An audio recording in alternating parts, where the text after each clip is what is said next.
नमस्कार दोस्तों, MPN academy में आप सभी का हार्दिक अभिनंदन है। प्रस्तुत है weekly current affairs test series. दोस्तों, इस वीडियो में हम लोग 1 से लेकर 7 जनवरी 2023 तक के समसामयिक घटनाक्रम पर आधारित 30 महत्वपूर्ण मल्टीपल चॉइस क्वेश्चंस को हिंदी और अंग्रेजी दोनों भाषाओं में व्याख्या के साथ हल करेंगे। यदि आपने एमपीएन एकेडमी का टेलीग्राम का पब्लिक पेज नहीं ज्वाइन किया है तो तुरंत जाके अभी ज्वाइन कीजिए। सर्च कीजिए एमपीएन एकेडमी टेलीग्राम पर, आपको इस प्रकार से लोगो दिख जाएगा। पहला प्रश्न है, पशुओं के लिए भारत के पहले in vitro fertilisation IVF mobile unit की शुरुआत किस राज्य में की गई है?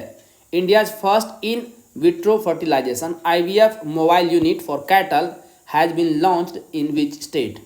The right answer is option number C, Gujarat. केंद्रीय मंत्री पुरुषोत्तम रूपाला ने मोबाइल आईवीएफ लैब का उद्घाटन गुजरात के अमरेली में किया। आईवीएफ मोबाइल वैन को भारत सरकार और अमर डेयरी के एक संयुक्त उद्यम के रूप में शुरू किया गया है। इसके जरिए उत्तम नस्ल की साहीवाल गायों के साथ ही अन्य नस्लों के पशुओं के रिप्रोडक्शन को बढ़ावा दिया जाएगा। इससे गोजातीय पशुओं की स्वदेशी नस्लों में सुधार होता है, जिससे देश में दूध उत्पादन बढ़ाने में मदद मिलने की उम्मीद है। आरबीआई द्वारा हाल ही में जारी domestic systematically imported bank DSIB 2021 की लिस्ट में कौन सा बैंक शामिल नहीं है? Which bank is not included in the list of domestic systemically important banks DSIB 2021 released recently by RBI? The right answer is option number A, Axis Bank. इसमें भारतीय State Bank, ICICI Bank और HDFC Bank को शामिल किया गया है। घरेलू व्यवस्था में महत्वपूर्ण बैंक ऐसे बैंक हैं जो इतने बड़े होते हैं कि विफल नहीं हो सकते और इन्हें टू बिग टू फेल कहा जाता है। 2015 और 2016 में RBI ने SBI और ICICI बैंक को DSIB लिस्ट में शामिल किया था। इसके बाद 31 मार्च 2017 तक RBI ने HDFC बैंक को भी इसमें जोड़ दिया था। भारतीय निर्वाचन आयोग द्वारा लोक गायिका मैथिली ठाकुर को किस राज्य का स्टेट आइकन नियुक्त किया गया है? Folk singer Maithili Thakur has been appointed as the state icon of which state by the Election Commission of India? The right answer is option number A, Bihar. 25 वर्ष की मैथिली ठाकुर ने हिंदी, मैथिली और भोजपुरी में पारंपरिक लोकगीतों का गायन किया है। इलेक्शन कमीशन ने मैथिली ठाकुर को वर्ष 2024 चुनाव से पहले बिहार राज्य स्तरीय स्वीप आइकॉन बनाया है। मैथिली को 2021 के लिए बिहार के लोक संगीत में उनके योगदान के लिए संगीत नाटक अकादमी के उस्ताद बिस्मिल्लाह खान युवा पुरस्कार प्रदान किया था। इससे पहले बिहार खादी ग्रामोद्योग ने भी ब्रांड एम्बेसडर बनाया था मैथिली को। 1 जनवरी 2023 को वर्ष के पहले 6 महीनों के लिए यूरोपीय संघ की परिषद की अध्यक्षता किस देश ने ग्रहण की है? Which country has assumed the presidency of the council of European union for the first 6 months of the year on 1 January 2023? The right answer is option number A, Sweden. Sweden की अध्यक्षता फ्रांस, चेक गणराज्य और Sweden की तिगरी में अंतिम होगी, जो 2022 से 2023 के मध्य तक 18 महीने की अवधि के लिए अध्यक्ष की भूमिका निभाएंगे। स्वीडन ने तीसरी बार परिषद की अध्यक्षता ग्रहण की है। 1995 में यूरोपीय संघ में शामिल होने के बाद से स्वीडन ने 2001 और 2009 में 2 बार इसकी अध्यक्षता संभाली है। यूरोपीय संघ परिषद की अध्यक्षता यूरोपीय संघ के सदस्य देशों के बीच हर 6 महीने में बदलती रहती है। अल्माटी कजाकिस्तान में संपन्न फिडे वर्ल्ड ब्लिट्ज शतरंज चैंपियनशिप के महिला वर्ग में स्वर्ण पदक किसने जीता? Who won the gold medal in the women's section of the FIDE world blitz chess championship that concluded in Almaty Kazakhstan? The right answer is option number D, Bibisara Assaubayeva. Bharat की कोनेरू हम्पी ने 30 दिसंबर को संपन्न इस प्रतियोगिता में रजत पदक जीता। इन्होंने 17वें और अंतिम दौर में विश्व रैपिड खिताब जीतने वाली चीन की झोंगी टैन को हराकर जोरदार प्रदर्शन किया। कोनेरू 12.5 अंकों के साथ कजाकिस्तान की विजेता बिबिसारा से सिर्फ आधा अंक ही पीछे रही। दोस्तों, आप में से जिन लोगों को एमपीएन एकेडमी करंट अफेयर्स का PDF चाहिए, उसके बारे में जानकारी यहाँ दी जा रही है।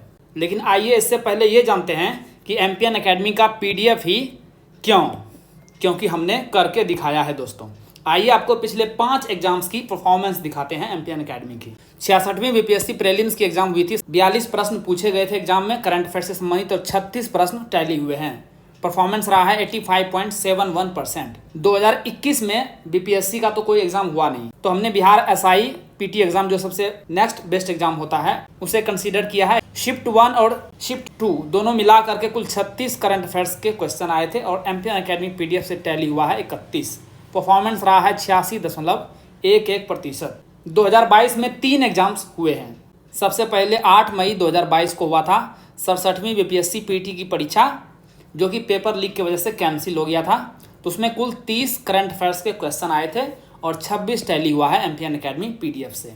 परफॉर्मेंस रहा है 86.67%। उसके बाद नेक्स्ट एग्जाम हुआ है एक सप्ताह के बाद 15 मई 2022 को बीपीएससी सीडीपीओ की पीटी परीक्षा। उसमें कुल 35 करंट अफेयर्स के क्वेश्चन पूछे गए थे और 30 टैली हुआ है एमपीएन एकेडमी पीडीएफ से। परफॉर्मेंस रहा है 85.71%।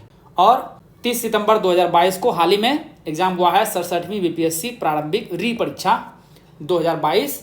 प्रश्न टैली हुआ है 33, पूछे गए थे कुल 39, तो लगभग 85% टैली हुआ है। दोस्तों इन सभी एग्जाम्स में पूछे गए प्रश्न और कहां से टैली हुआ है प्रश्न एमपीएन एकेडमी पीडीएफ से, सभी की जानकारी आपको एमपीएन एकेडमी के इसी यूट्यूब चैनल पर मिल जाएगी। उम्मीद है आपने एमपीएन एकेडमी का टेलीग्राम पेज ज्वाइन किया ही होगा, तो उस पर भी ये सभी वीडियो की इन्फॉर्मेशन मिल जाएगी। और यदि आप एग्जाम्स देने वाले हैं फ्यूचर में बीपीएससी के, तो ये प्रश्न आपको जरूर देखने चाहिए। इससे पता चलेगा कि बीपीएससी में किस प्रकार से करंट अफेयर्स के क्वेश्चंस पूछे जाते हैं और आप एमपीएन एकेडमी पीडीएफ का इस्तेमाल इस करंट अफेयर्स सेक्शन को क्रैक करने में कैसे कर सकते हैं। आइए अब जानते हैं कि क्या क्या मिलेगा इसमें आपको। तो 68वीं बीपीएससी प्रारंभिक परीक्षा का कोर्स इंग्लिश और हिंदी दोनों भाषाओं में अलग अलग दिया गया है। साल भर के करंट अफेयर्स को आप रिवाइज कर सकते हैं केवल 18 घंटों में। कैसे करेंगे इसे आप, आइए एक एक करके देखते हैं। 4 प्रकार के कंटेंट आपको मिलेंगे।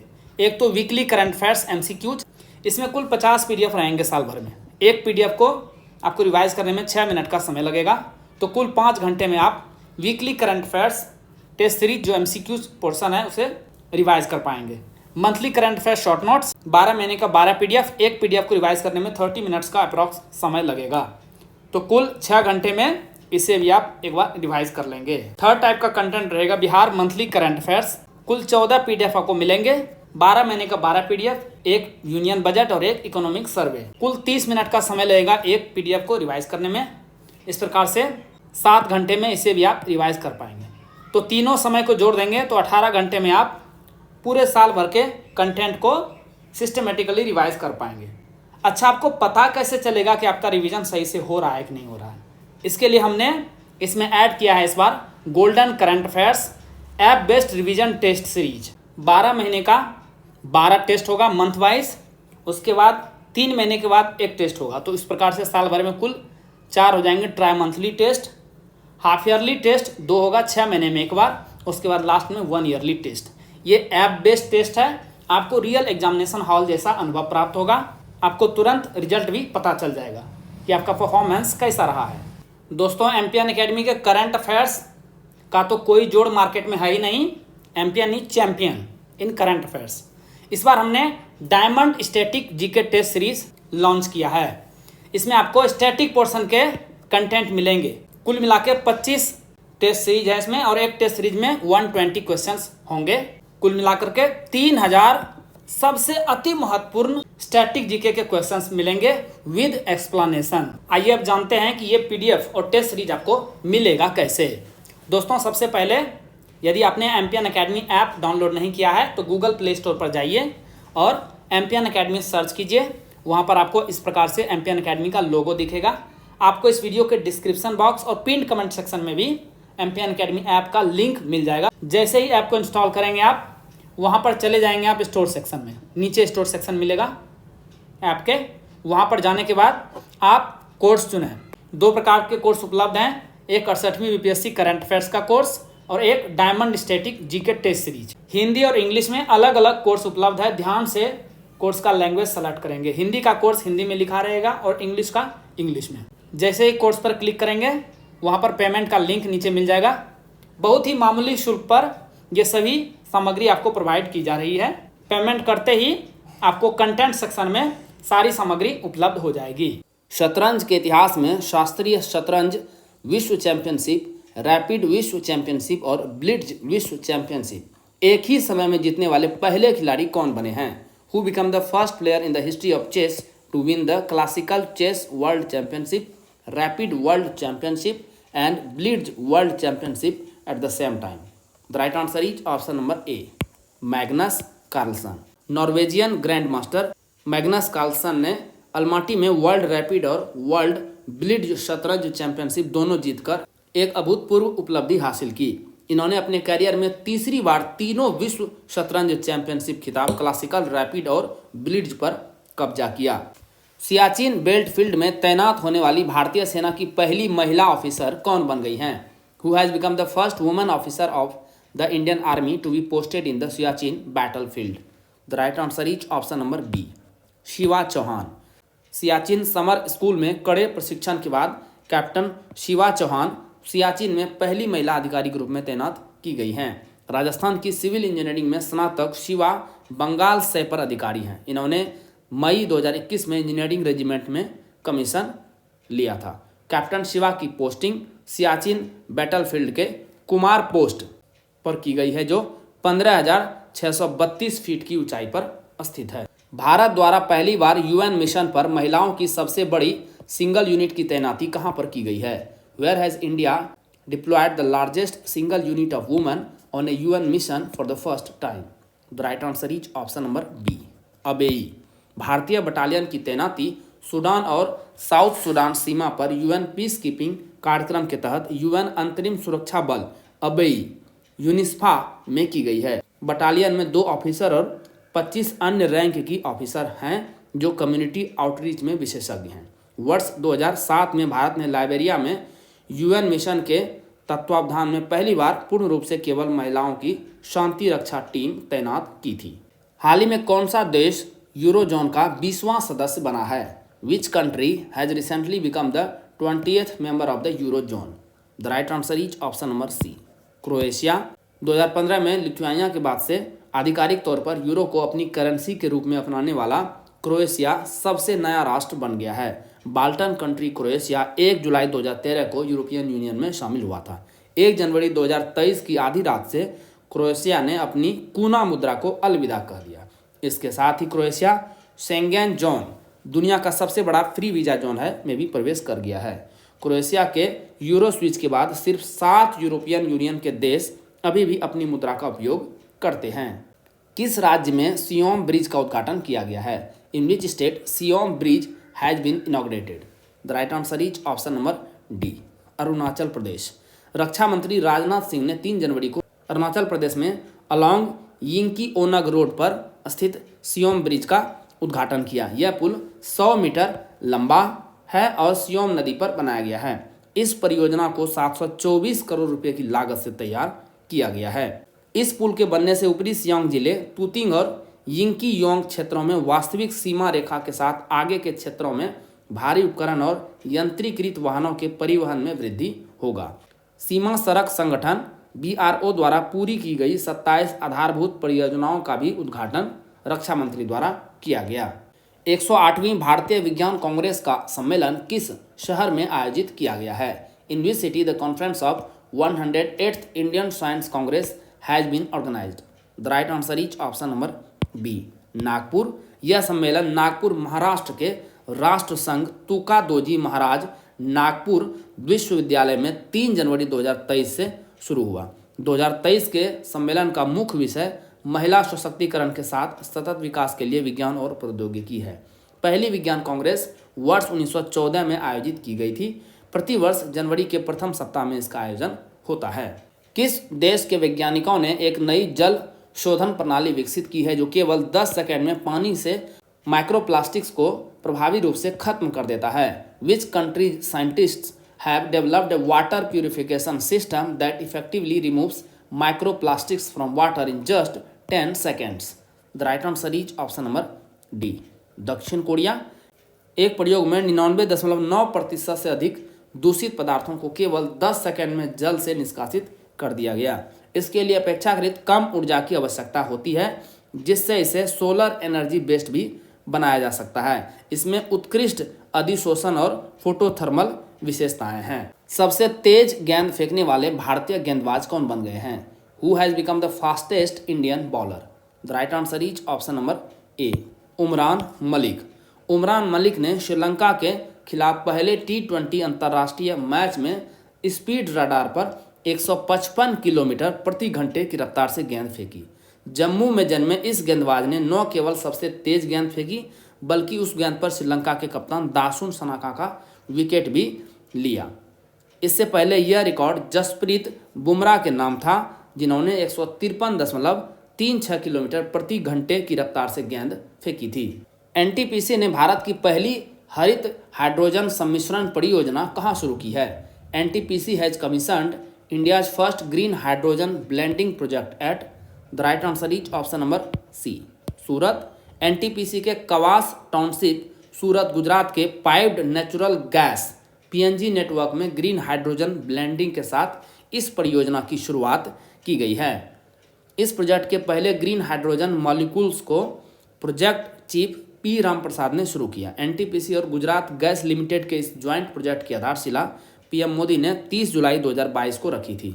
इसके बाद इस प्रोजेक्ट को रिकॉर्ड समय में पूरा किया गया है।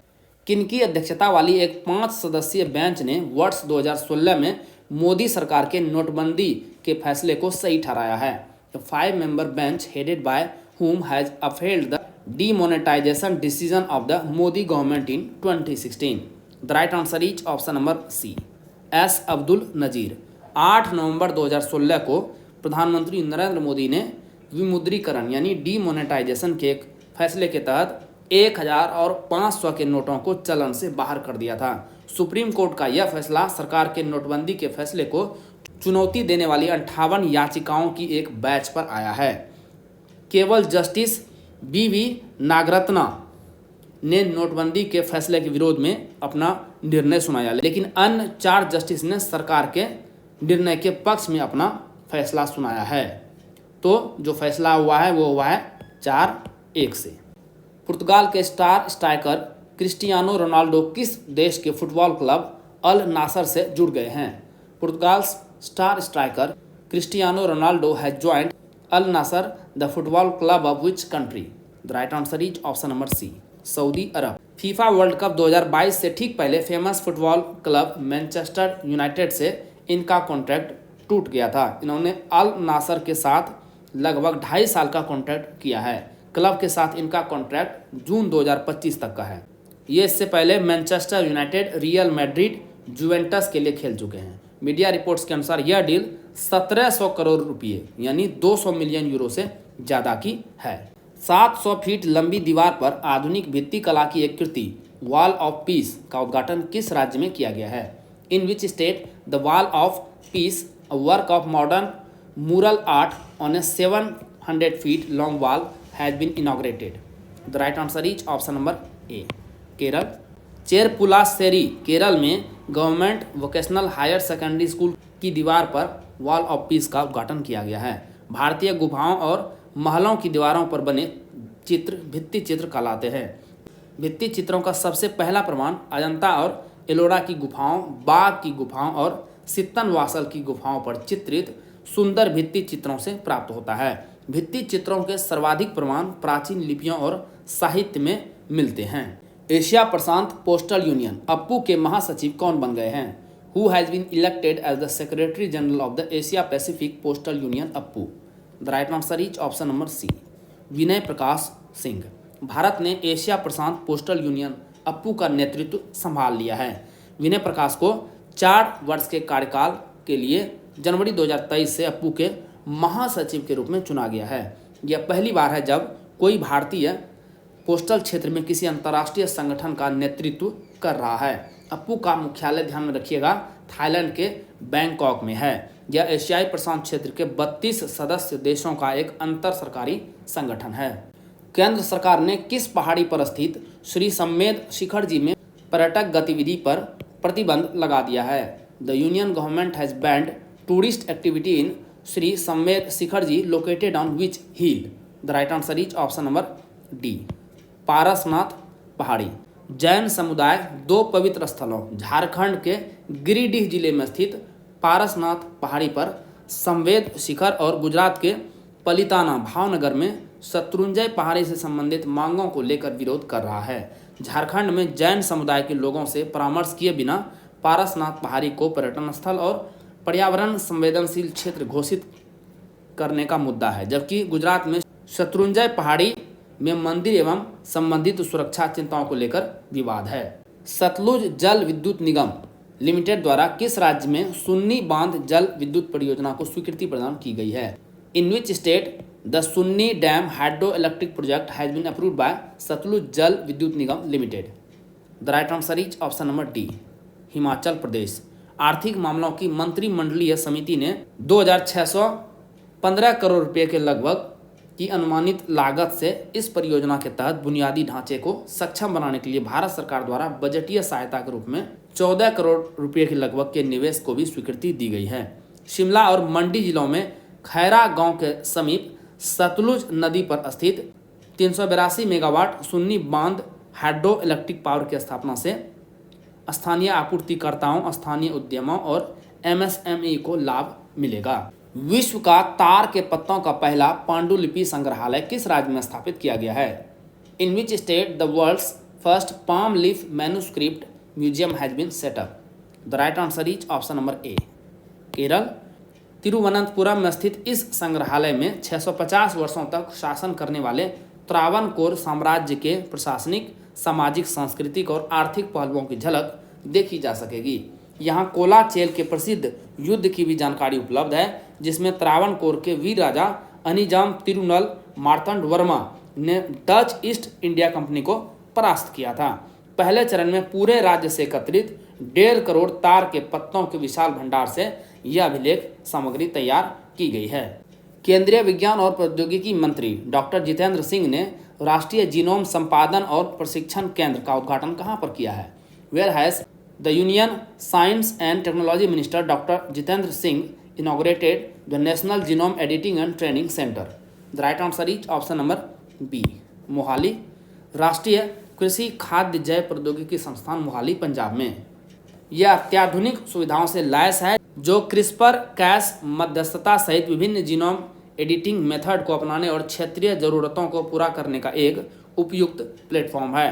इन्होंने खाद्य और पोषण सुरक्षा 2023 पर 4 दिवसीय अंतर्राष्ट्रीय सम्मेलन iFANS का भी उद्घाटन किया है। हेड ऑफ फैमिली आधारित ऑनलाइन एड्रेस अपडेट की सुविधा की शुरुआत किसके द्वारा की गई है? The facility of head of family based online address update has been started by. The right answer is option number A, भारतीय विशिष्ट पहचान प्राधिकरण UIDAI। UADAI ने आधार में हेड ऑफ फैमिली आधारित ऑनलाइन एड्रेस अपडेट की सुविधा की शुरुआत की है, जिसकी मदद से कोई भी नागरिक घर के मुखिया यानी हेड ऑफ फैमिली की सहमति से अपने आधार एड्रेस को अपडेट करा सकता है। इससे घर के उन सदस्यों को विशेष मदद मिलेगी जिसके पास उनका खुद का कोई एड्रेस प्रूफ नहीं है या उसमें सही एड्रेस अपडेट नहीं है। 18 वर्ष से अधिक उम्र का कोई भी नागरिक इस उद्देश्य के लिए एक हेड ऑफ फैमिली हो सकता है और इस प्रक्रिया के माध्यम से अपने रिलेटिव के साथ अपना एड्रेस साझा कर सकता है। किस देश के राष्ट्रपति मोहम्मद इरफान अली को प्रवासी भारतीय सम्मान अवार्ड से सम्मानित किया गया है? Which country's president Mohamed Irfaan Ali has been conferred with the Pravasi Bharatiya Samman award. The right answer is option number A, Guyana. यह अवार्ड 27 प्रवासी व्यक्तियों को 8 से 10 जनवरी 2023 के मध्य इंदौर, मध्य प्रदेश में आयोजित होने वाले प्रवासी भारतीय दिवस सम्मेलन के दौरान दिया गया। इस अवार्ड के जूरी पैनल की अध्यक्षता भारत के उपराष्ट्रपति जगदीप धनखड़ ने की। विदेश मंत्री एस जयशंकर इस पैनल के उपाध्यक्ष थे। विजेताओं में गुयाना के राष्ट्रपति भी शामिल हैं। वह इस बार के प्रवासी भारतीय दिवस सम्मेलन के चीफ गेस्ट भी थे। किस राज्य के जगह मिशन को UN वर्ल्ड हैबिटेट अवार्ड्स 2023 से सम्मानित किया गया है? Which state's Jaga mission has been honoured with the UN World Habitat Awards 2023? The right answer is option number B, Odisha. यह पुरस्कार वर्ल्ड हैबिटेट द्वारा UN हैबिटेट के साथ साझेदारी में आयोजित किया गया। जगह मिशन ओडिशा में सबसे बड़ी भूस्वामित्व और झुग्गी उन्नयन योजना है तथा विश्व में सबसे बड़ी परियोजनाओं में से एक है। वर्ष 2017 से जगह मिशन का उद्देश्य शहरी गरीबों के रहन सहन में सुधार करना और सामाजिक समानता को बढ़ावा देना है। इस महत्वाकांक्षी परियोजना का उद्देश्य ओडिशा को भारत का पहला झुग्गी मुक्त यानी स्लम अपग्रेडिंग प्रोग्राम राज्य बनाना है। मुख्यमंत्री आवासीय भू अधिकार योजना किस राज्य में शुरू की गई है? इन विच स्टेट द मुख्यमंत्री आवासीय Bhu Adhikar Yojana has been launched? The right answer is option number D, Madhya Pradesh. इस योजना की शुरुआत टीकमगढ़ जिले की बकपुरा पंचायत से की गई है। मुख्यमंत्री शिवराज सिंह चौहान ने चयनित लोगों को 120 करोड़ रुपए के आवासीय भूमि के निःशुल्क पट्टे वितरित किए। इस योजना का लाभ मध्य प्रदेश के सभी गरीबी रेखा से नीचे जीवन यापन करने वाले नागरिक प्राप्त कर सकते हैं। इस योजना का उद्देश्य आर्थिक रूप से कमजोर परिवार वालों को रहने के लिए भूखंड उपलब्ध कराना है। भूखंड का अधिकतम क्षेत्रफल होगा 60 वर्ग metre. National green hydrogen mission को कितने रुपए के प्रारंभिक बजट के साथ शुरू कर दिया गया है? National green hydrogen mission has been launched with an initial budget of, the right answer is option number B, 19,744 crore रुपये। इसमें साइट कार्यक्रमों के लिए 17,490 करोड़ रुपये, पायलट प्रोजेक्ट के लिए 1,466 करोड़, अनुसंधान और विकास टास्क के लिए 400 करोड़ और अन्य कार्यों के लिए 388 करोड़ रुपये आवंटित किए गए हैं। इस मिशन का उद्देश्य भारत को एनर्जी फील्ड में आत्मनिर्भर बनाने और इकोनॉमी में सहयोग करने वाले प्रमुख क्षेत्रों में कार्बन एमिशन को कम करना है। संयुक्त राज्य अमेरिका के निचले सदन हाउस ऑफ रिप्रेजेंटेटिव्स के नए अध्यक्ष कौन बने हैं? Who has become the new speaker of the United states house of representatives? The right answer is option number D, Kevin McCarthy. 7 जनवरी 2023 को 15 दौर की वोटिंग के बाद रिपब्लिकन पार्टी के केविन मैकार्थी को प्रतिनिधि सभा के स्पीकर के पद पर चुन लिया गया। मैकार्थी को 216 मत प्राप्त हुए। मैकार्थी अमेरिकी प्रतिनिधि सभा के 55वें स्पीकर हैं। 57 साल के मैकार्थी ने प्रतिनिधि सभा में डेमोक्रेटिक पार्टी की 82 साल की नेता नैन्सी पेलोसी की जगह ली है। 8 नवंबर 2022 को हुए मध्यावधि चुनाव के बाद 435 सदस्यों वाली प्रतिनिधि सभा में पूर्व राष्ट्रपति डोनाल्ड ट्रंप के रिपब्लिकन पार्टी के सदस्यों की संख्या 222 हो गई है और इसने बहुमत हासिल कर ली है। इसके साथ ही प्रतिनिधि सभा में राष्ट्रपति जो बाइडेन के डेमोक्रेटिक पार्टी का बहुमत खत्म हो गया है। किस देश के पोखरा में चीन के सहयोग से निर्मित तीसरे अंतर्राष्ट्रीय हवाई अड्डे का उद्घाटन किया गया है? Third international airport built with the cooperation of China has been inaugurated in Pokhara of which country? The right answer is option number A, Nepal. Pokhara regional international airport को बेल्ट एंड रोड इनिशिएटिव पर नेपाल चीन सहयोग के एक प्रोजेक्ट के तहत बनाया गया है। नेपाल के प्रधानमंत्री पुष्प कमल दहल प्रचंड ने इस अंतर्राष्ट्रीय हवाई अड्डे का उद्घाटन किया है। प्रचंड के नेपाल के प्रधानमंत्री बनते ही चीन से इनकी नज़दीकियां फिर से उछाल मारने लगी है। इसका ताज़ा सबूत पोखरा में बना अंतर्राष्ट्रीय हवाई अड्डा है। दोस्तों, जैसा कि बताया गया है, इस वीडियो लेक्चर का PDF आपको एमपीएन एकेडमी ऐप पर प्राप्त होगा। दोस्तों, इन PDF के सहारे आप इस वीडियो लेक्चर को आसानी से 5 से 6 मिनट में रिवाइज कर पाएंगे, जिससे आपका बहुत सारा समय बचेगा, जिसे आप स्टैटिक पोर्शन पर खर्च कर सकते हैं। This is very very important. दोस्तों, एमपीएन एकेडमी ऐप का लिंक आपको इस वीडियो के डिस्क्रिप्शन बॉक्स और पिंड कमेंट सेक्शन में मिल जाएगा। चलिए अंतिम प्रश्न को हल करते हैं। मधुमक्खियों के लिए दुनिया के पहले टीके के उपयोग को किस देश ने मंजूरी दी है? Which country has approved the use of world's first vaccine for honey bees? The right answer is option number C, America, USA। Athens Georgia में United States Department of Agriculture USDA ने biotech company Dalan animal health द्वारा विकसित मधुमक्खियों के लिए दुनिया के पहले टीके के लिए सशर्त लाइसेंस दिया है।